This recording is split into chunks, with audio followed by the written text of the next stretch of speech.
nyama lebe ndithe uzimphe yona kamprofeti uRhatebe. uNkulunkulu wethu, uNkulunkulu onamandla, Gqamatha wokhokho. Yes Lord. Oh Baba.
Abangabethu kuba senziwe asakwazi ukuzamkela izinto ezizezithu kodwa ndiqinisekile into yokuba azinokubuya ingqondo sibuye ingqiqo zethu singabamkela abaprofeti bethu ngokufanayo nabaprofeti abakwiBhayibhile.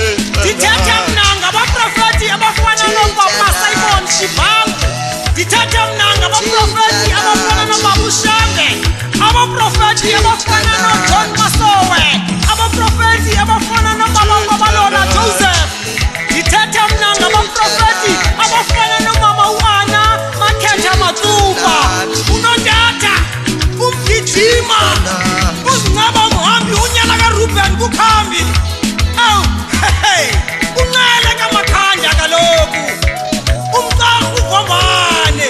Into isithi xa ikhokela abantu ithi itheni Gqamatha tayidalidibi sifuma sibanzi lusinga lujoji inkomba nengedama bathunze kumnyama sele sifungile. Lo kwangeli kaNcele kaMakhanda yole namhlanje ibanjwe nguprofeti uRhatebe ingqangqanga nkwili itsimbe ezinye. Mthimkhulu yekaloka bemadoda umasabathe komunengodo uRhatebe ungelengele kanti abantu abamaziyo kodonga lomona umafelemini umthunzi wabantu into yakhula iqinga yamelisika phansi kwenzucolo yenhlupheko kumprofeti wakwayo.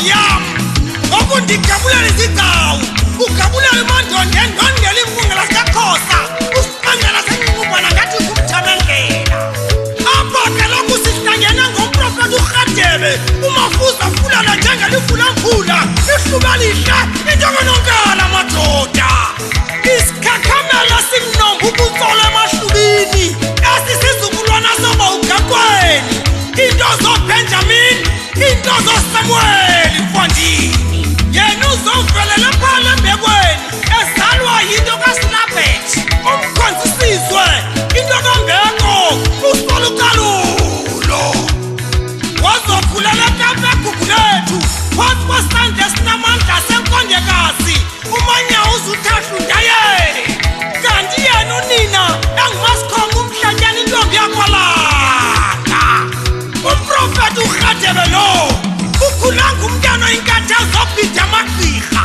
kanti lona ubizo walamkela ngo-2008 mayabe lovangeli masosha mayabe lingethumoya ngenxa yezaqhithi nengqithelo eniya kuhlangabezana nazo endleleni niyibonile njini uqondiso sebenzani ngeyona iqhobela indlela ebheka phambili